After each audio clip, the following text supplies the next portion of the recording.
What's up, guys? It's Teague from Battle City Games. Today I'm bringing you a Harpie deck profile. This is a really fun deck that has been around all the way since Metal Raiders when we got the first Harpie Lady card. This is one of those classic anime decks that a lot of people hold very close to their hearts since it does have all of that nostalgia. And the deck has actually recently gotten a lot of great support and has some really cool combos that it can pull off, which I will be telling y'all about those throughout the video. So, let's go ahead and dive in. First up, of course, you can't play a Harpie deck without triple Harpie Chandler. We got this card all the way back in, I believe, Lord of Tachyon Galaxy, and it has been a staple in the deck ever since it allows us to special summon out any of our Harpie monsters directly from the deck. We're then, of course, playing triple Harpie Perfumer, so that we can search our Elegant Egotist from the deck when we special summon her out of our Chandler. We're playing the one Harpie Oracle. Oracle is actually a lot better than some people give it credit for, since if we control a level 5 or higher Harpie monster, we can special summon her out for free, and she does allow us to add a spell or trap from our graveyard back to our hand, as long as it specifically lists Harpie Lady Sisters in its card text.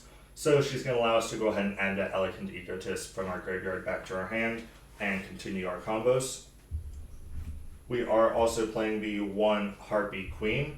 This card used to be a staple 3 of in the deck, but since we don't really rely on Harpie's hunting ground as much anymore, we don't need multiple Queen, but it is still nice to have the one of just as an additional name, and if we do need to search for hunting ground, then she is available. We're also playing the one Harpie Harpist. Not really going to normal summon this card in most cases, but she is nice to discard off of your Chandler, since then in the end phase you can gain her search ability to give you a follow-up play for next turn by maybe adding another copy of something like Chandler. We are actually also playing the one Harpie Lady Sisters in this build as well. Not a lot of builds I like to play this card, but seeing as how she is actually a level 5 or higher monster, she allows us to trigger the full effects of our Harpie Perfumer to search 2 cards instead of just 1, and she does turn on the Harpie Oracle if that is in our hand. And since we can bring her out from the deck or hand using Elegant Egotist, you don't run much of a risk of having her as a brick.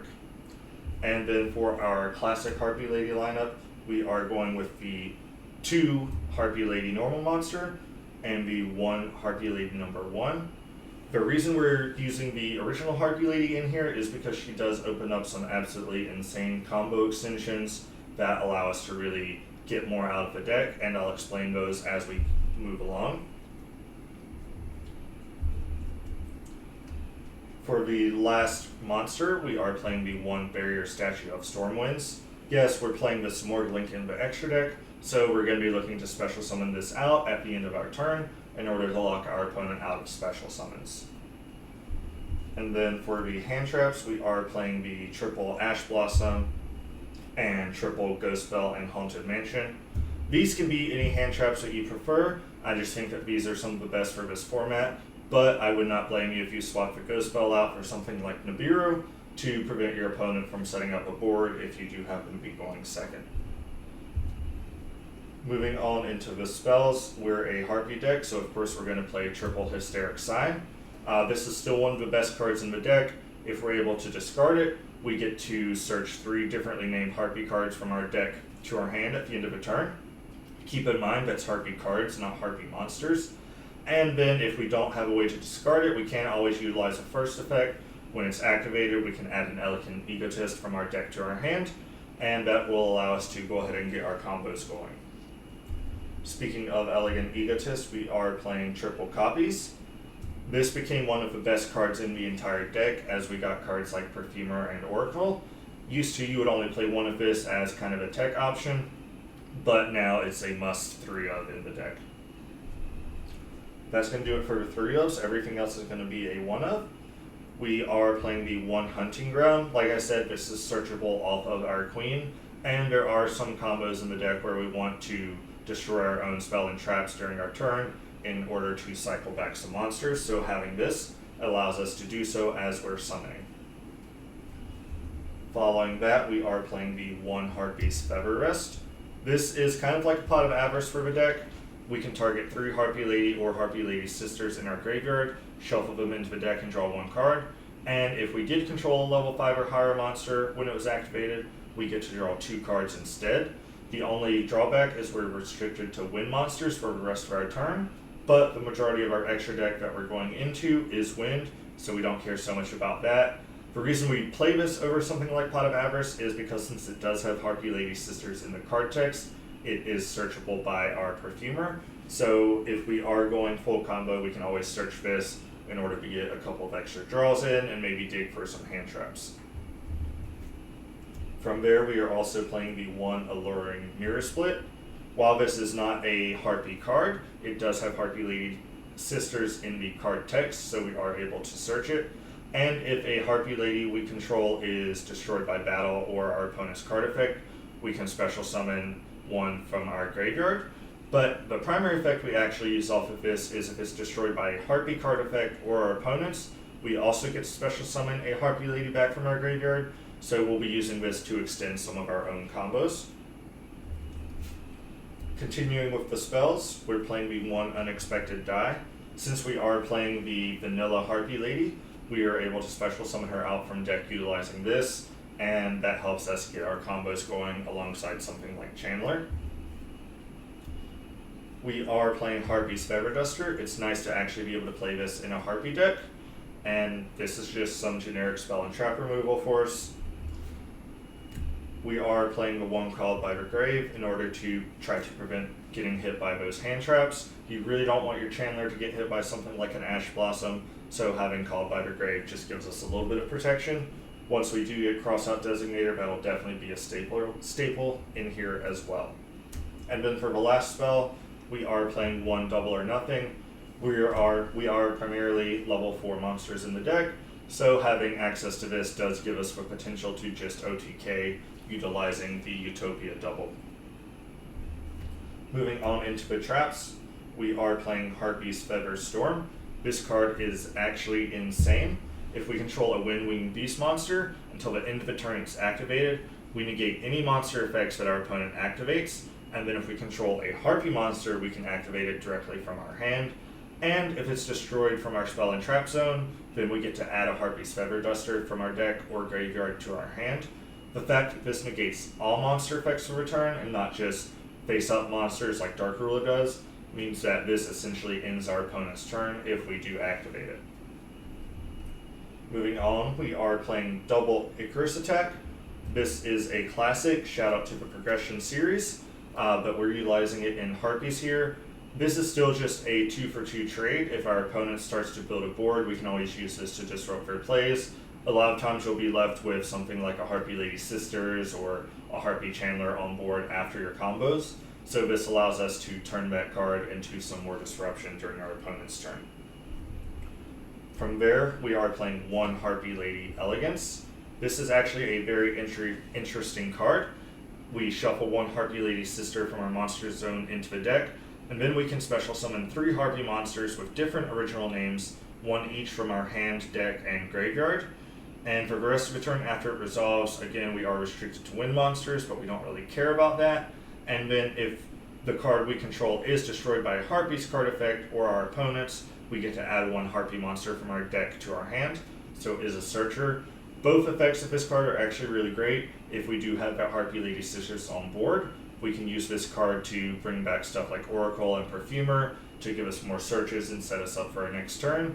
And if we open it with it in our hand and can destroy it with something like our Harpie's Hunting Ground, it allows us to extend our combos by searching something like Oracle, we special summon her, and we just go from there. And then for the last card in the main deck, we are playing the 1 Trap Trick. This is essentially our 4th copy of Harpie's Feather Storm and a 3rd copy of Icarus Attack. Just gives us a little more diversity in terms of which direction we can go based off what we need at any given moment. That's going to do it for the main deck, guys. Now we're going to move on into the extra deck. First up is going to be 2 of the Cyber/Harpie Lady. Gotta find the other one. Here she is. Like I said, 2 Cyber/Harpie Ladies. This is a level 8 synchro that allows us to treat any Harpie monster as a tuner, so that's why you didn't see any tuners directly in the deck.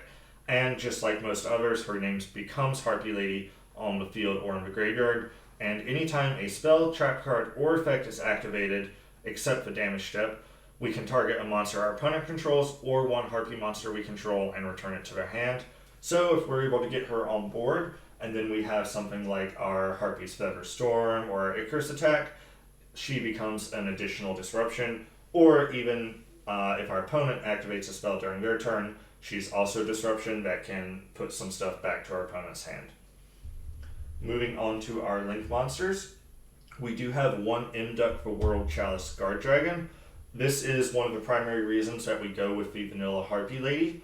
Imduck is a Link 1 dragon that can be summoned with any normal monster. So if we were able to use the Chandler plus an Elegant Egotist to bring out that Harpie Lady becomes Imduck, and now Chandler is a level 7 monster, so when we special summon out our Perfumer, we will get 2 searches instead of 1. Moving on into our Link 2s, we have the one Harpie Conductor. Honestly, it pains me to say this, but she's not all that great. But she is a Harpie card, and we do have that Lost Art, so we went ahead and included her in the deck. But you could feel free to sub her out for any other monster that you think needs a slot in the extra deck. Moving on into some more relevant Link 2s, we have the one Barricade Board Blocker. This allows us to actually discard our Hysteric Sign in order to trigger the effect during our end phase, and then we can also add that Hysteric Sign directly back to our hand to allow us to trigger it again during our next turn. Being a generic Link 2 also allows us to utilize him mid-combo and continue climbing up into our higher links. Speaking of higher links, for Link 3s, we have one Harlos Velgar, the Desperate Doom Eagle. This is a Link 3 which just requires 2+ wind monsters. He gains 2400 attack if our opponent has no monsters in our graveyard, putting him at a very formidable 4800 attack. And then he does have the quick effect where we can target a monster in our opponent's graveyard and shuffle it into the deck. So he allows for some additional disruption during our opponent's turn if we're playing against something graveyard reliant such as Elblick or Shadal. For our other Link 3, we are playing the one Samorg Bird of Sovereignty, as I mentioned earlier. This is just going to allow us to special summon out that Barrier Statue of Stormwinds in order to lock our opponents out, and then if they are unable to deal with him, we can continue to special summon out Harpie monsters at the end of our opponent's turn as well to ensure that we're able to kill them going back into our turn. And then for our last Link monster in the deck, we are playing the one Access Code Talker. This is just the best Link 4. Like I said, if Samorg survives, we can always go into Access Code during our next turn in order to go ahead and OTK our opponent. If you don't have Access Code, don't sweat it. You can substitute Borolo Dragon, Boral Sword Dragon, or even something like Crusadia Avermax in this slot without affecting the deck too much. That's going to do it for the Link monsters. We are playing a decent amount of Exceeds in here. Starting off, we do have the one Abyss Dweller. This is just a great rank 4 for the deck since it allows us to shut down any graveyard reliant decks that we might be playing against. And again, it's really easy for this deck to put 2 level 4s on board. From there, we also have the one Tornado Dragon. Again, just a pretty generic, good rank 4. And then it also allows us to destroy a spell or trap on either player's side of the field. So we can use this to, again, trigger stuff like our Harpie Lady Elegance or our Alluring Mirror Split as well. We are also playing the one number 60 Dugar Speed Timeless. The reason this is in here is because of the effect that allows us to skip our next draw phase and then draw 2 cards and discard a card. This is another way to trigger our Hysteric Sign while also digging into our deck for some extenders or hand traps. And then, like I mentioned earlier, we are playing the Utopia Double package with the one Utopia and the one Utopia Double. Again, it's just an O2K option that we have access to allow us to finish off our opponent as quickly as possible. And then for the last 2 cards, we have Harpie's Pet Phantasmal Dragon, and we are playing the one Divine Arsenal AA Zeus. Pet Phantasmal Dragon requires 3 level 4 wind monsters. and is unaffected by our opponent's card effects. And the primary reason we're using this is because it can attack directly, which means we can use this to bypass our opponent's board, and we can go into Zeus during main phase 2.